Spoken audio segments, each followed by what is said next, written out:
Hi everyone. I decided to sit outside today, and I'm actually sitting on the earth. I'm gonna ground for this one. This is really, really close to my heart because I've been through it myself, and I know how it can wreck your life to be plagued with what has been sort of categorized as textbook eating disorders. So I've been down that path. I know it well, and I've had the privilege of being able to counsel people for a very long time. I've been in practice now for 20 years, and being a mother and having children in my life through all ages, I've had lots of opportunities to work with boys, girls, men, women, children, people of all ages. I mean, you have no idea how the pain of poor body image and addiction to food and dysfunctional control around food plagues people of all walks of life, of both genders, of all ages, all stages, all demographics, everyone. And here's why. Because we're born into this world that is so upside down and inside out. Everything about it is disordered. So, first of all, let's be very, very clear that everybody who's raised in the Matrix, pretty much, unless they're, a small handful of people who, for whatever reason, it doesn't affect in the same way, has an eating disorder. Because aside from the, categorized, defined textbook eating disorders, which we know of as anorexia, bulimia, orthorexia, overeating disorders, and that sort of thing, everyone's eating in absolute mayhem, chaos, haphazard, disorderly ways. So let's just, contextualize this with the understanding that this is pervasive, it's all disordered. What happens when you have somebody who has a textbook eating disorder is they are in a state of, they're either in rampant addiction, which most people have addiction to a greater or lesser degree, mostly greater. As the world becomes more acidic, the addiction increases, of course, because the more acidic a substance is, the more addictive it becomes. Or they're in a state of what I would call like a desperation control. Their control, let's be very, very clear about control and order. Control can be functional. You can have functional control, and you can have dysfunctional control. You can have functional order, and you can have dysfunctional order. Functional order is the natural hierarchy of things. It's the flow of nature working properly. Nature is extremely ordered, but it's also wild. And never, ever, ever make the mistake of confusing wild and crazy as being the same thing. People say, oh, wild and crazy, as if they're synonyms of each other. Well, that could not be further from the truth. Wild means it's still a natural order of things. It has not been domesticated, which means it has not been suppressed. So domestication equates to suppression. So let's go back to this fundamental contextualizing concept that everyone has an eating disorder in the Matrix, because everything they shove in your face has you consuming in the most illogical ways that completely are counterintuitive to the way the body wants to receive substances and can even manage those substances when it gets in. So, we have to be careful not to paint all eating disorders with the same brush, because obviously you have people who are extremely restrictive. You have people that are binging and purging, people who want to, purge everything, and then you have people who who are struggling with overeating, and then you have everybody in between that's eating haphazardly. But I want to focus specifically on those first. So we'll try and get to everything, and I'm happy to take any questions you guys have. Let's focus on those who want to, who are asserting a kind of distinct, excessive control over what goes in. Because what needs to be understood about those people, and we often will, they're usually the anorexics, right? They're the ones who are systematically super under eating. They're taking in 300 to 700,000 calories a day. They're eating very, very little. Now, I want to make something very clear here. I do believe that we are able and are most likely designed in our highest nature, in our highest expression, to be breatharian. And that doesn't mean that you never eat, by the way. That just means that you're not addicted to food and that you don't have to eat every day. So I don't believe that that periods of fasting are the same as what we would categorize as anorexia nervosa. What I'm talking about is somebody who's in a matrix mindset, because if you're breatharian, you're not in a matrix mindset anymore. You've freed yourself. You've got so much energy coming into you. It's completely on your own volition, your spirit's volition that chooses that path. So if you say, oh, it's not possible because I've seen people who don't eat, so we can't be breatharian because people I see who don't eat are anorexic and they're sick. That's a completely different category of people. Okay, when you extract yourself from the matrix, you are plugging yourself in. You are restoring your connection with the network of life, and in that you become unlimited. Nobody's, least of all myself, going to put any restrictions on what you can and can't do within that context. But textbook in the matrix anorexia.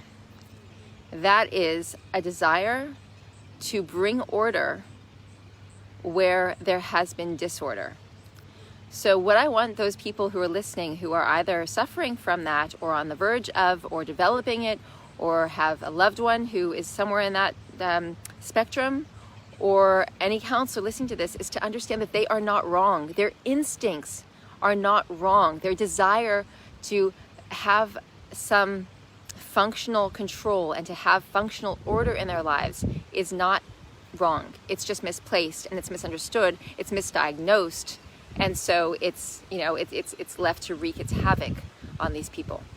And I was one of them, so I know. For a year, I lived in Provence for a year when I was 14, and I happened to use that year of all years to have my anorexic bout.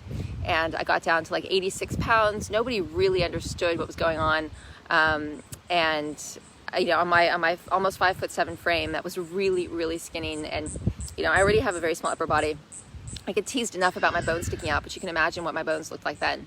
It was just it was quite shocking. But I was determined to have this accomplishment because I needed to bring.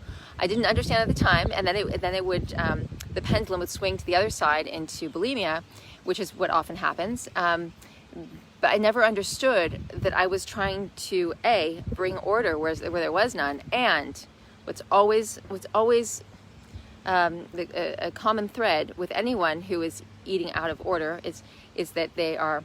What was my thought? Oh no, I just lost my thought. They are. I'll come back to it anyway. So, oh yes, they've been suppressed. So there's something that see. Remember, let's go back to when we're domesticated, when we're not allowed to be wild, when we're not allowed to be free, when we're not allowed to flow, when we're not allowed to be with the natural order, because we've been dominated by something else, which is the matrix mindset. And anything that is controlling of nature comes from the matrix mindset. That urge to dominate, that feeling of needing to dominate. Why are we dominated? Why do we dominate things? Why do we dominate animals? That's a whole huge conversation. Because we fear the lack of actual power, the lack of having sustenance, the lack of having that which we need, because we falsely come to believe that we need these things. So we didn't, exist for millions and millions of years, wildly, successfully, and then suddenly, have this great epiphany that we need to control everything so that we have enough food supply. That's all bad history. That's all misunderstanding of what actually went down. So when we're suppressed, because, we all are, because we're in a system that we have been, we're getting out of it, but when we're in a system that is, that's whole MO is to suppress us and to make us weak so it can more easily suppress us, then we're going to shut down. We're going to be holding all our truth down. I don't want to take our sights off of the fact that all this masking, by the way, is a form of suppression. Where's our free speech? You can't cover up the face and the mouth and say there's free speech. We are designed to breathe, flow. It's all connected. So it's kind of like, okay, this is a huge subject. Okay, we have to talk about authority. So if we talk about domination and suppression, who's doing the dominating? Where's it coming from? Well, of course, as you have mentalism tells us that there is a mind field that comes from everything that lives. And so this mind field we've spoken about with the matrix and how it's developed, it becomes larger and larger and larger because the pathogenic entity becomes larger and larger the more it's able to suppress us, harvest our energy, use it for its own growth. So it becomes so big, but those who have been conditioned to it, most people, they grow up, they grow into powerful positions, parents, teachers, government officials, authority, okay? So we have authority that is misusing their authority because they are taught and programmed with this idea of having to suppress truth. They have to, in order to maintain their authority, they have to keep everything controlled. At a certain point, though, here's the beauty of life. At a certain point, nature just says enough. And eventually, if a person isn't shut down with medications and all of these things and happy pills and all this stuff that they're usually prescribed in order to find their happy place in the world, despite the fact that they're suffering acutely because their truth is being shut down, they would explode. I mean, in the best possible way. Functional anger is a desire to break things up, to just say, this is not right. And that is such functional anger. If really we have to distinguish functional order versus dysfunctional order, functional control versus dysfunctional control, functional anger versus dysfunctional anger. There is so much dysfunctional anger in this world. But then there is righteous anger. And righteous anger is fierce. It's beautiful. It is godly. Every bit of it needs to come up right now, in fact. But unfortunately, suppression warps things. Suppression, we need guidance to bring this power that's been suppressed up in a way that actually brings us into a state of true power, as opposed to flailing around, screaming, getting upset in random ways that doesn't really help anybody, so least of all oneself. But functional anger, when it comes through, it is righteous, it is beautiful, and if I pray everybody has a chance at some point to have their energy rectified through righteous anger. It's powerful stuff. So what's interesting is that you take these individuals who wind up finding the world so insufferable, but they don't understand why, because they don't understand that they're in a matrix, and this authority that's misusing its power is shutting them down, suppressing their truth. We'll get to that with bulimia especially in a moment. But what's ironic is that they actually, once their power isn't heard, once their voice isn't heard, they start to get very small. And it's like, I've said before that the matrix tries to make us weak. And in their desire to assert some control over their lives, they wind up making themselves even weaker by undernourishing themselves. And so they become very small and very fragile, and their bones become weak, and they can't think clearly because they don't have any energy flowing in their glucose levels are low, and there's all this. And so here you have these very big souls. They have they experience life so fully when they're little, and they want to speak and they're silenced, and they want to express and they're redirected and dominated over. Dominate, domesticate, it's all the same thing. Dominion, it's an unfair use of authority. And so they, ironically, these very, very big souls wind up becoming very small and very weak through the very method that, you know, they're trying to use to control their life so that they can actually live and be all that they were meant to be. They become fraction and fraction, fraction. And here's what is even worse. Oh, here's what's so much worse. And the eating disorder clinics are not going to like me right now, because you know what? I really don't like them. And I'm so grateful every time I have the chance to help someone who suffers from an eating disorder, because I keep one more person out of those, what I think are just, you know, I mean, I guess maybe I need to censor myself here, but feel me on this, okay? I really am not in alignment with what they do. And I'm probably going to upset a lot of people. Probably not the ones listening, but maybe the one, I don't know. But I can't worry about that, you know? I just can't worry about that, because as much as I might tactfully censor myself, I'm definitely not going to suppress myself. I've had enough experiences with righteous anger, opening up those blockages, and I won't be muzzled. I don't wear a mask. I'm a life force. When you work with the life force, when you dig the life force, when you know the power of the life force, you don't undermine the life force. You're not scared of anything that's going to undermine the life force, because you know that their time will come. That there's a solution out there, and that's the power of truth. And that will come around for people who try to suppress beauty, nature, the real deal of life.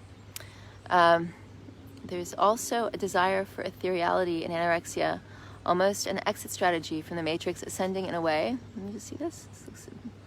In a way, ascending in a way, obviously it doesn't work, but I felt that desire so strongly. Yeah, I hear you, Elizabeth, absolutely. Yeah, that's also what I mean about the big souls wind up doing this.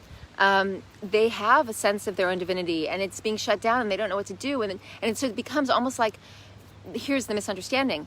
It's almost like they can't feel the body becomes the obstacle for them. It's that the weight of the body, the mass of the body seems to be the enemy. They have to make something else the enemy, because the authority figures around them can't be. I mean, you can't fight against the thing that's dominating you unless you can recognize it, and you know that, and eventually you have power to stand up against it.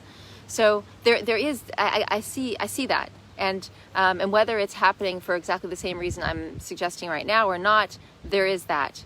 But I think it is that soulfulness, that sense of, I feel like light, but my body feels heavy.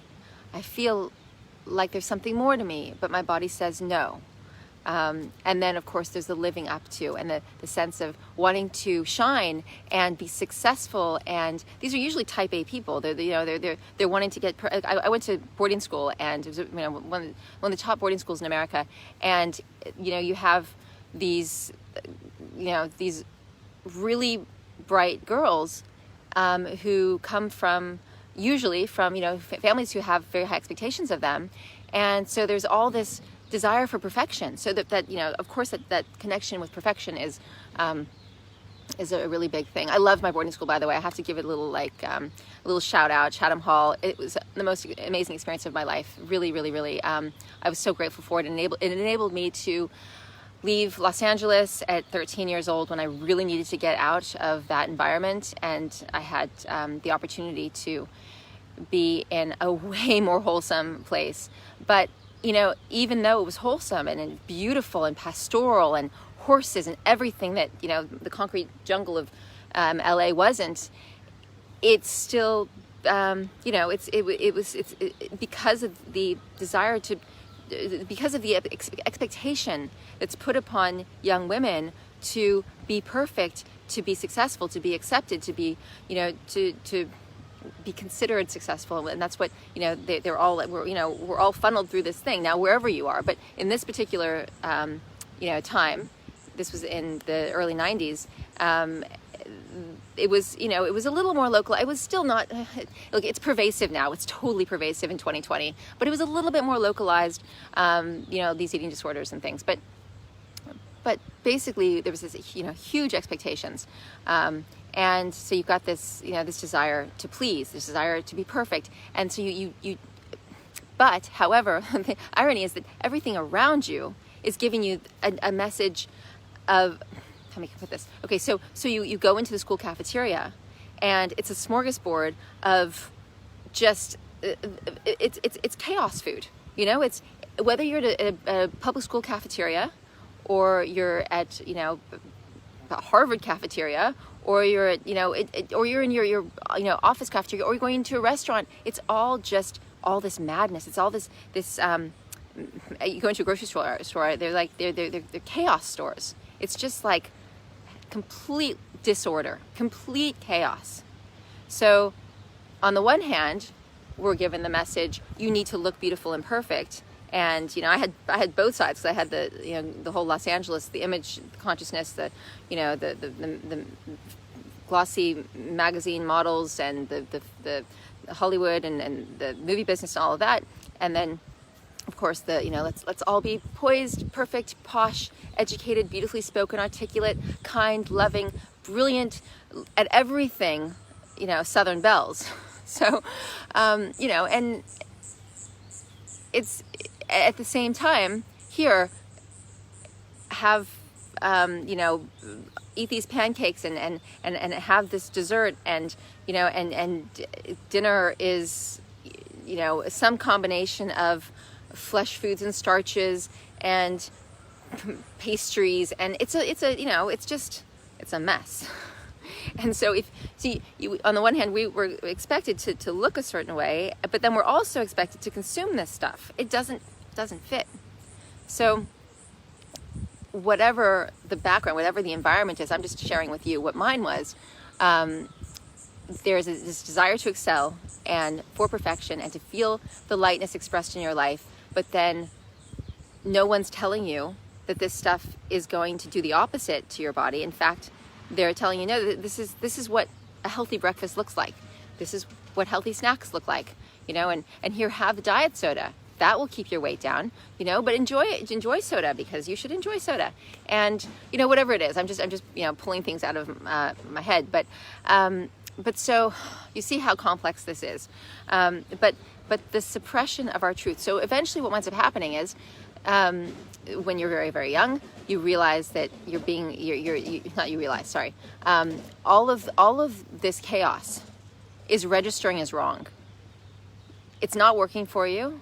You can see it's not working for other people around you either. These people trying to dominate you, they're not happy. They're covering everything up. They're pretending. And so in an attempt to silence the chaos, to stop the madness, to feel the quietness inside, maybe the ethereality that Elizabeth mentioned, we bring everything to a halt with our food. We can minimize that, and we can start to play a game with ourselves, where day by day we can do it a little bit more, and there's an outcome, and we realize that we are in control of that outcome.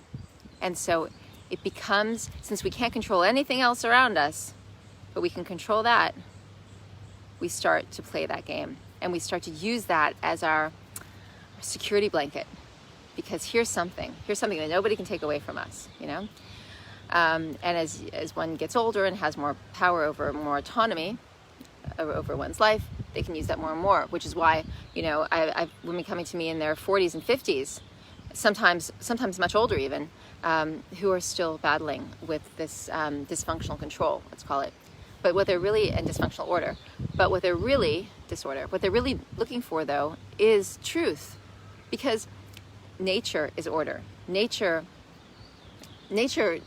controls in a kind of a hands-off way, because it knows what it's doing.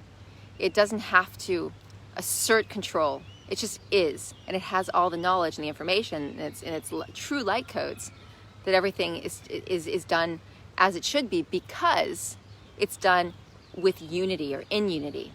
Whereas, this is another big point, because like I said, this is a very dynamic story situation.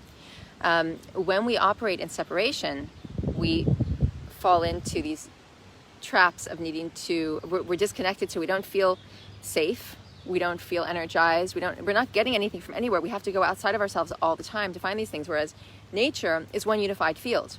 So the information, the knowledge, the intel that's coming through this interconnected network of life it's like it'd be coming through your body. Your finger wouldn't say, to your ankle, why aren't you doing your job? Or I need to control you to make sure you do your job. Or your liver doesn't say to your kidney, I'm going to make sure that you do this if you want this sort of thing.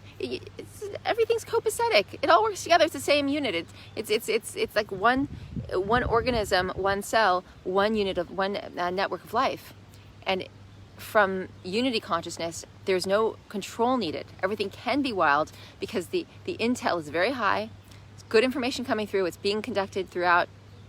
And because there's no sense of separation, there is not such a strong longing, desire, need, a dysfunctional need to make things the way you want to make them.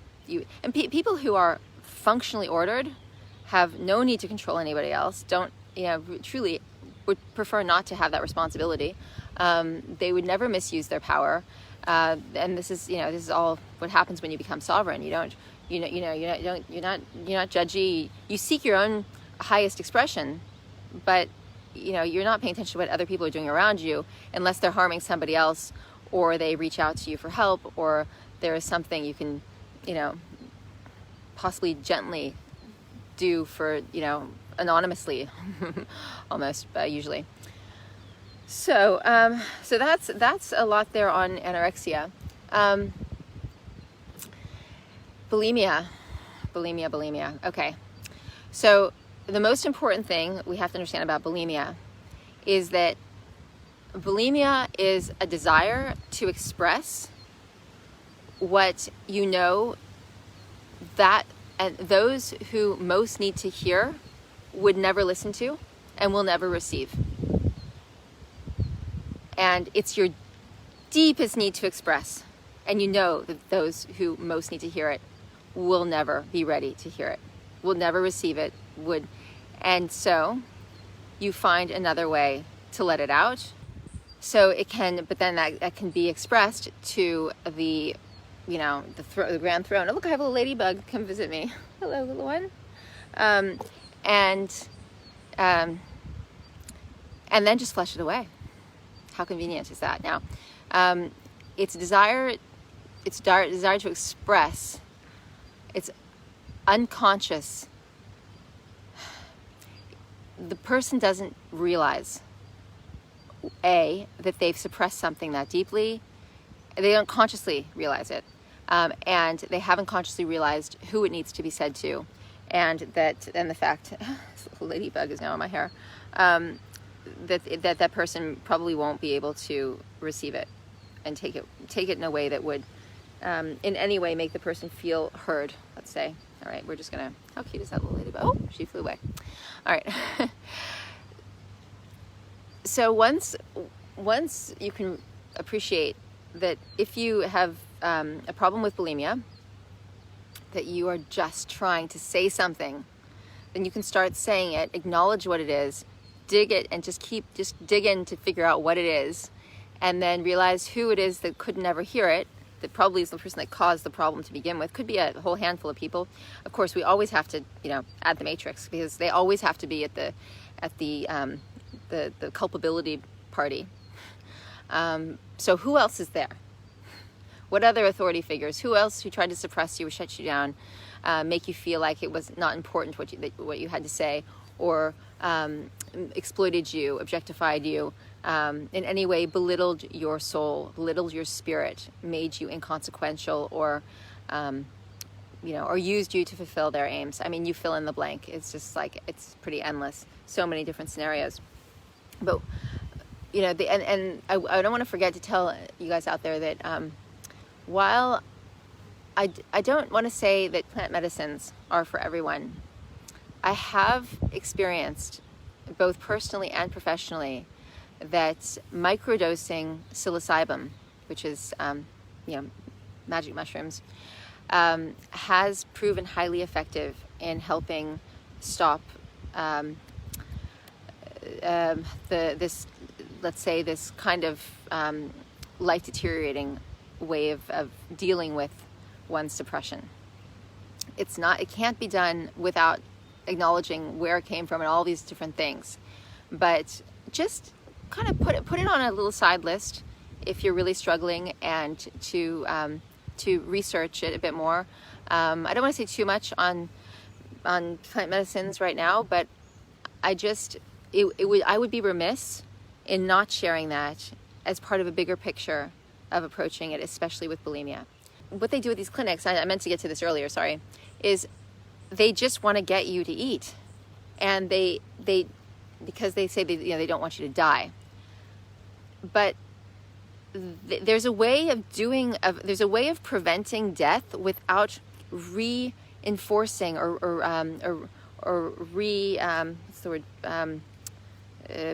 bringing back into the picture substances that the person's soul doesn't resonate with.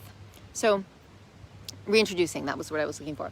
So they just want to see that the person gets 700 plus calories a day, and they'll have them eating saltines to get that met, eating things that are completely, they're part of the problem, and the soul knows that, and the soul wants out of that.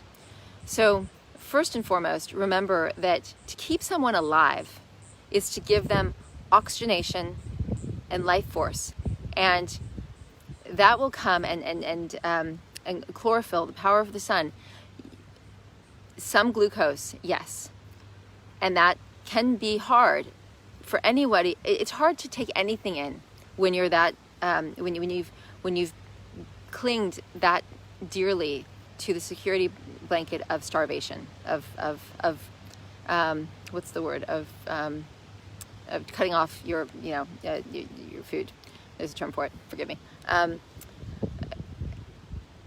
But to say to someone, and I've had this, I've had the opportunity, the experience, the professional experience in this. It works to get them flowing with some green juice.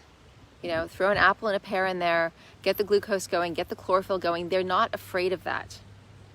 And if you can give them an option, I'm speaking to, whether you're healing yourself or you're helping somebody else heal, give them options that feel like order, true order, not dysfunctional order. And again, because not only are they being forced to eat things that don't resonate, but the domination's coming in again. The false authority is coming in again. And trust me, these people, they're not happy themselves. They're on happy pills. When I say these people, I mean these counselors. They're not really healed, because remember, that amazing quote by Krishnamurti, to be well adjusted. It is no measure of health to be well adjusted to a profoundly sick society. So what happens is you have people who aren't healed enforcing their clinical academic approach to healing someone who can only be healed by being placed in alignment, harmony with the natural order of life. So that's what needs to be provided for them. They need to be told, first of all, you are not wrong. Okay, let's break this down. First of all, you are not wrong. Secondly, trust your truth. What is that truth? Okay?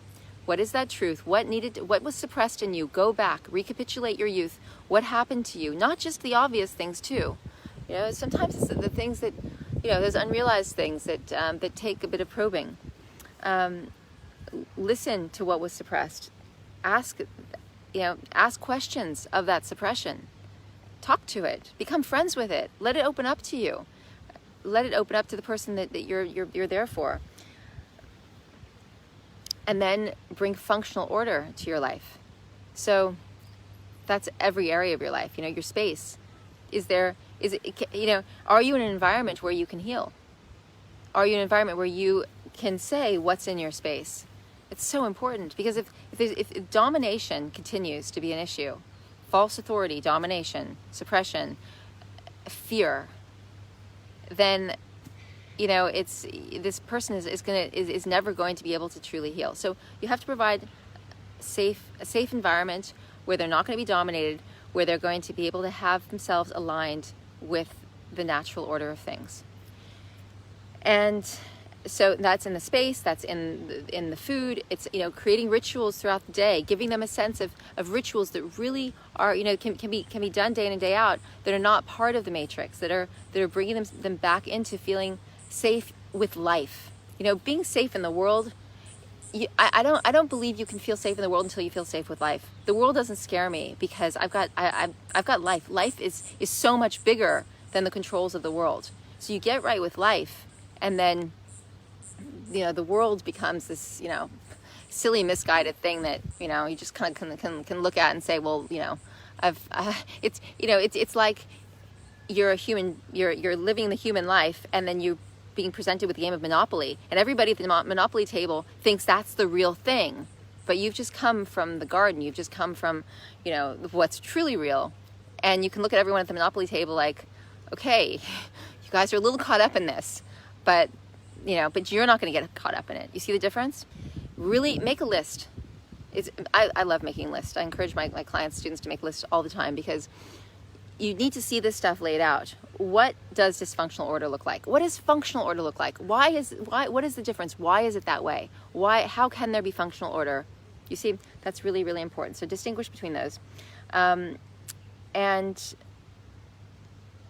identify who was controlling you. Where did this control happen or come from? And how did the matrix set you up for this? How did all that control that came out of the programs, the false light codes, set you up for this situation? And bit by bit, you'll start to feel your true power come back, and you won't need to assert this false dysfunctional control and dysfunctional order, because you'll have real power, which is what you wanted all along, which is what was taken from you when you were domesticated, dominated, controlled by these false authorities and their false ideologies. Ask yourself what you shut down. What was that you shut down? What do you need to say? Who do you need to say it to? Even if you probably will come to the realization that that person, those people, whoever it was, is still not able to hear it. The conscious realization of that, taking the clarity on that in itself is very, very healing. Even if you continue to carry some of these patterns as you heal, which is also really normal. So don't feel like it has to be one day, you're in these patterns, the next day you're completely out of them. It's step by step by step. So that's something. It's not about it being rushed. It's about moving in the right direction, because you've put things in the right context. You're beginning to understand, and then you have your unfolding, your blossoming, your expression, your true expression, which is so important. And then then there's boundaries. Then you have to make sure that it's the same things that set you up for that failure and that loss of your life, that loss of your expression, that need to create a sense of dysfunctional control, because you were prevented from having functional control because of you didn't know the difference. It's a sort of just a realistic kind of situation. It's an ignorance, but it's a harsh word, because it's what else would you have known? Anything that would impede your ability to flow with nature, to receive and conduct the divine energies, and not be controlled by the antithetical. Those energies are antithetical to the divine energies. Though you need to have very strong boundaries around those, and that might mean cutting some people off. But if they're abusive and if they seek to dominate you, they need to be cut off. They shouldn't be in your life. They're not taking care of you. Your interests are not at heart for them. So it's hard, but this is the journey of the hero, and you have to believe that you have it in you to strike out in protection and defense of yourself if nobody else is going to do it for you. And you know, and you can. You just have to believe in yourself, and you have to go for it. I know that's easier said than done, but I speak from experience, and I speak from professional experience too. I've seen so many people do this and reclaim their territory, because you know the body is a vessel for the divine expression, and it isn't this sort of like, some people call it like a meat sack or something. It's all spiritual, but we have to bring the forces of goodness into it. We have to understand how they operate, and not deviate from that understanding. We have to keep our eyes single to that understanding, because there will be in a single day countless things that will take you off that path if you let it. You've got to be, I like the word ruthless. Ruthless is often used with negative connotation, but I actually love to use it in that sort of that go-getter way. Like I'm going to ruthlessly seek out my shadows. I'm going to ruthlessly, tear out the weeds in my garden that are like these pathogenic things that are going to entangle my garden so that it can't breathe. Just be ruthless about not allowing people in your life who don't look after you, who don't take care of you. But by the same token, you have to do likewise, meaning you have to be a life-generating force in other people's lives. You can't be suppressing. You can't be dominating. You can't. All of these things have to leave. They have to leave your nature, and they will, because they were never part of your nature to begin with. They were crutches and devices that you put into place because you learned them from other people, because it seemed to work, because other people seemed to have more power when they had more control. And of course, we watch this as we get older. So, yeah, those boundaries are really, really important. And think about, what disorder means. Chaos, haphazard, deranged.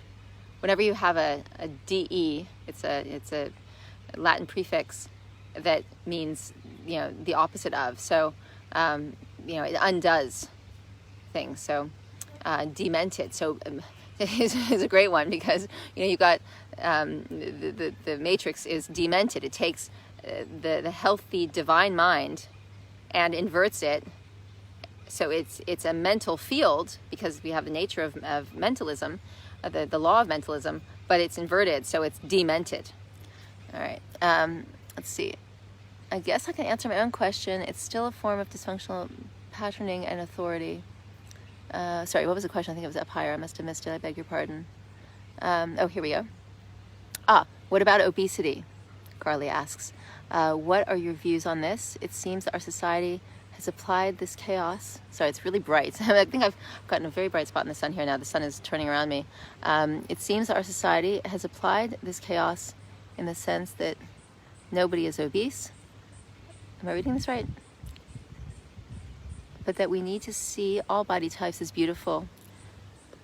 But isn't this too unhealthy? Isn't this also? Yeah, absolutely. It's all, but that goes back to the sort of primary concept that everyone's disordered. They're all eating disorderly.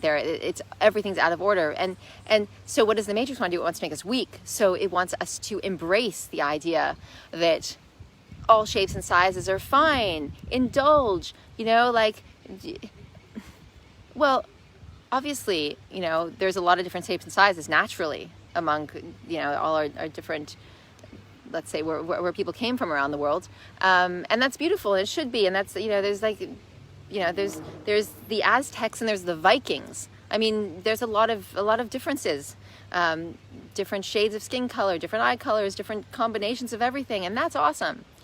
But this, as Carly, as you very rightly pointed out, this encouragement to encourage heftiness in the body, which we know comes through abusing the body, that's wrong. Because here's a great way of explaining it. Okay, so what happens with most people, because they're in the Matrix, because they're directed to consume things that are very acidic, and we know that the more acidic something is, the more addictive it is. What happens is the palate becomes the ruling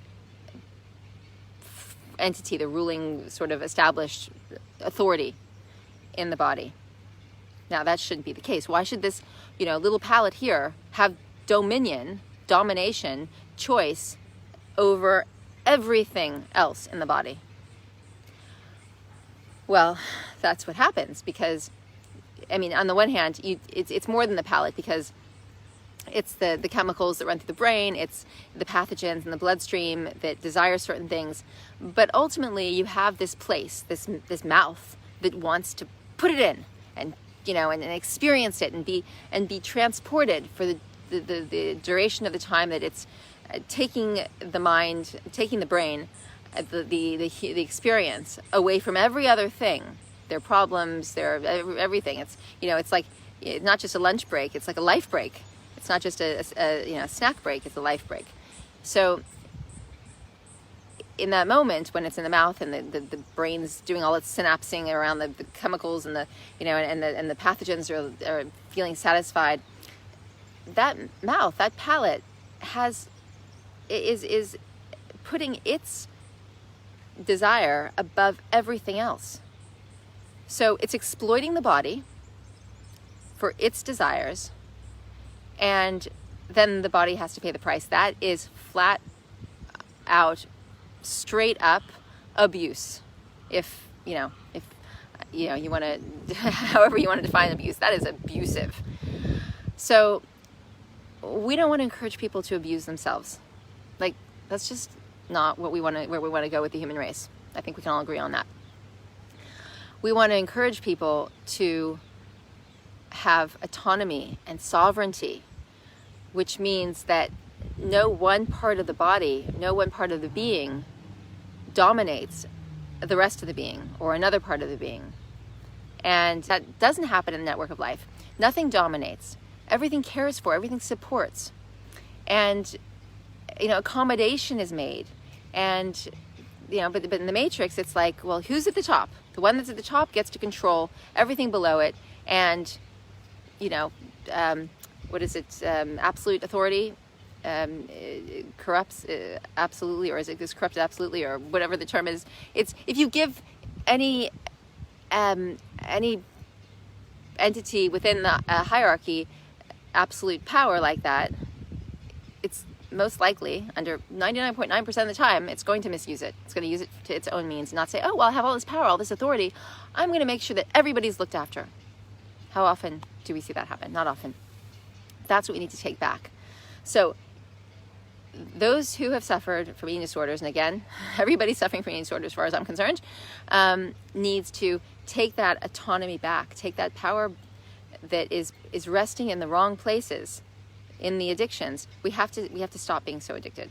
And I know it's really, really hard, because when those urges come, we have to stand up to them and say, we have to look at them and say, I know that you are coming from a place that is undermining my well-being and taking advantage of the authority that you have to do this, and it's ruining my body, it's exploiting my energy, it's exhausting my organs and making my blood filthy and making me old and taking me out of touch with all that is, cutting me off from the divine forces. So, no, we're not going to do that today. And then each day it gets a little bit easier. But if it's coming from the right understanding, it's a lot easier. If it's coming from a desire to just like, oh, it's January 1st, let's diet now, then that's why these things don't work. So, yeah, I think we've pretty much covered it. Does anyone have any questions? I'm really happy to take some questions. Sorry, I got the dogs barking in the background.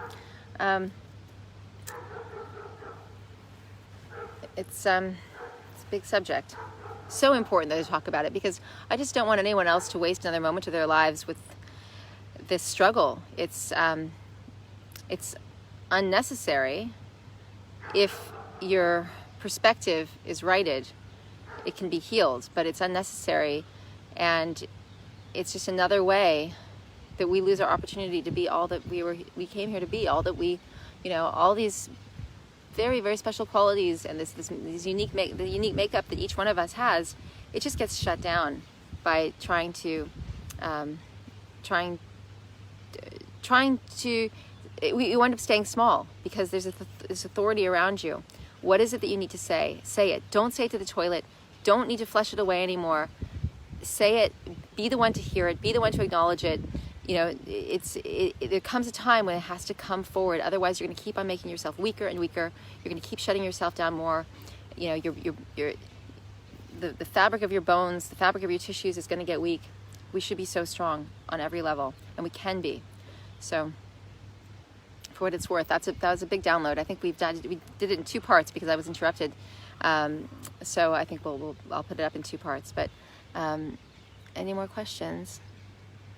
See. Oh wait, I missed a bit here. And the palate so close to the third eye. Yes, yeah, so true. Yeah, it's all this. See, and also they want us to be docile. The Matrix wants us to be docile. That's why we have they put fluoride in the toothpaste. And I've recently read that those masks, those blue line masks, are heavily fluoridated. So, breathing that fluoride in all day, and, not only would that be really dangerous for the brain, but it would certainly get into the bloodstream and result in a kind of a distinct docility. We don't want to be docile. We're not sheep. We're humans. We're powerful beings, really powerful beings. Let's see. I think it's the third chakra that's most damaged in obesity, the personal power center. Yes, of course. Yeah, because the intestine. I mean, don't get me started on the intestine. We'll be here all day. We'll be here all week. But this is the core of our being. It lies here, and if the center is blocked, again, it's separation comes. If you cut something off, if you create obstruction, if there's impact, there are all these ways that obstruction can be created, but that obstruction prevents flow. And where we have the obstruction of flow, we are basically handicapping the way nature is supposed to work.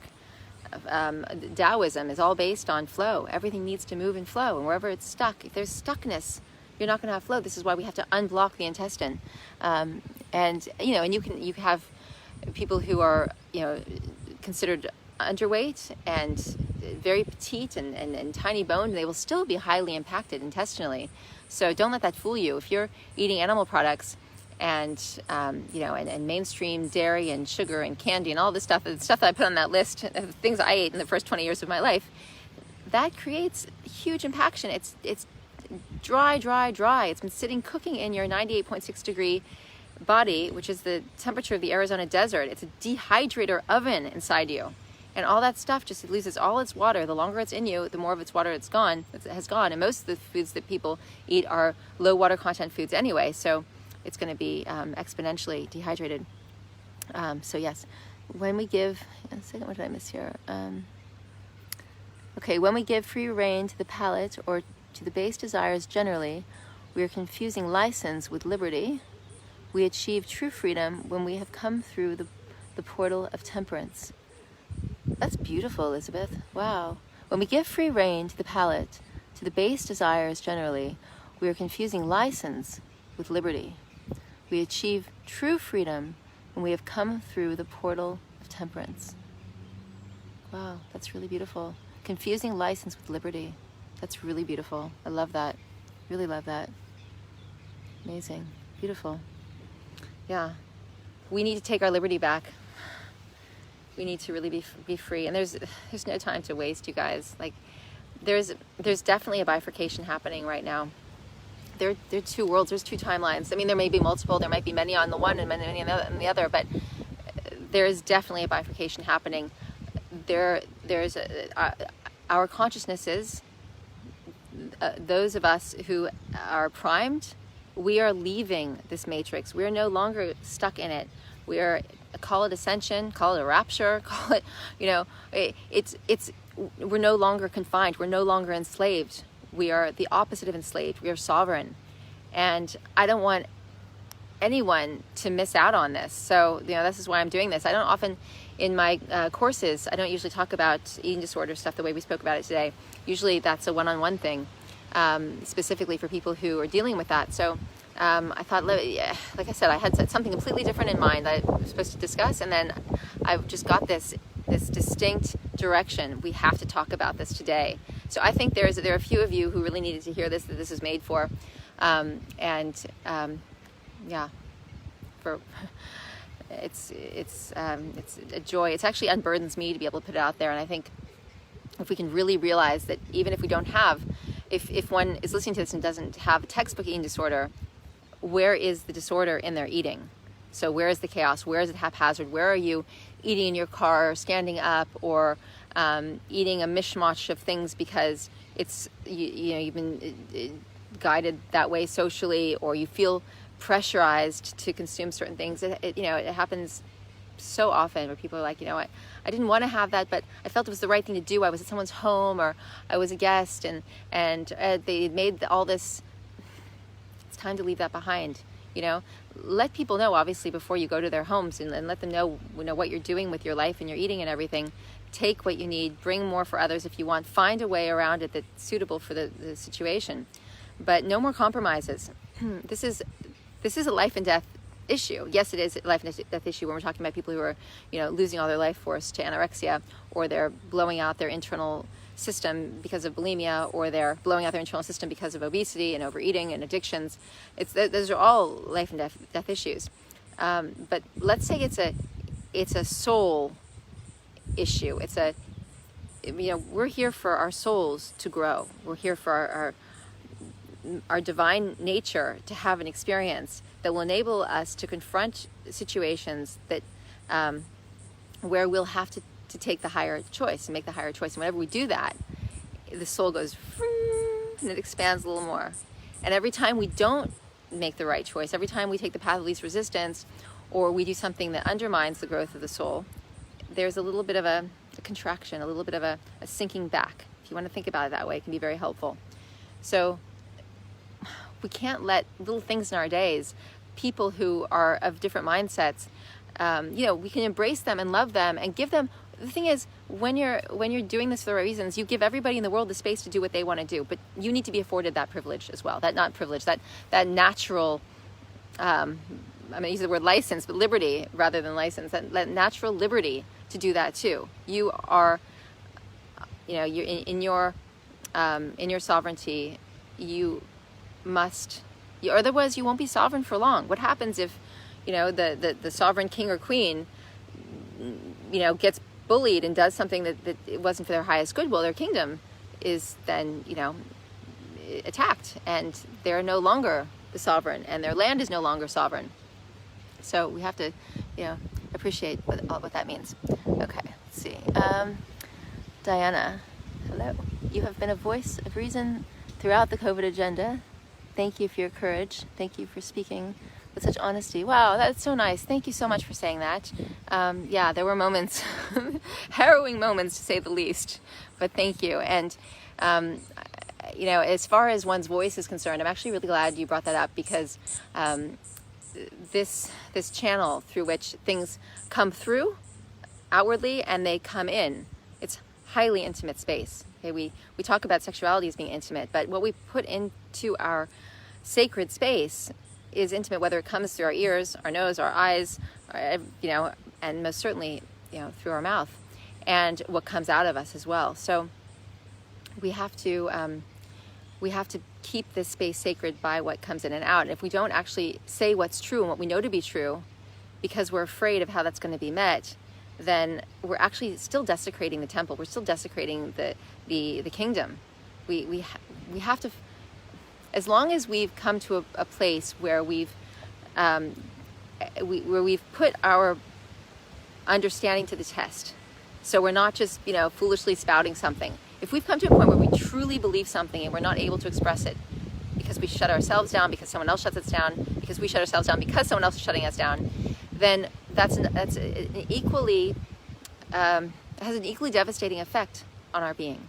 So we have to say what's true, even when it's hard, especially when it's hard. And then the soul does that thing where it has that little expansion, or maybe a really big expansion, because if it's a really big thing that you're having to stand up for, then it's really big expansion. But then what happens is it becomes so much easier. It becomes easier to do these things, and then you're able to empower somebody else to do likewise, and they get their sense of power too. Thank you so much for tuning in today. I hope you're having a beautiful day wherever you are in the world. And there'll be more to come. But feel free to PM me with any message, any questions you have, and any comments, anything you want to share. I'm most happy to receive it. Okay, so much love. Hope this was helpful. Bye for now.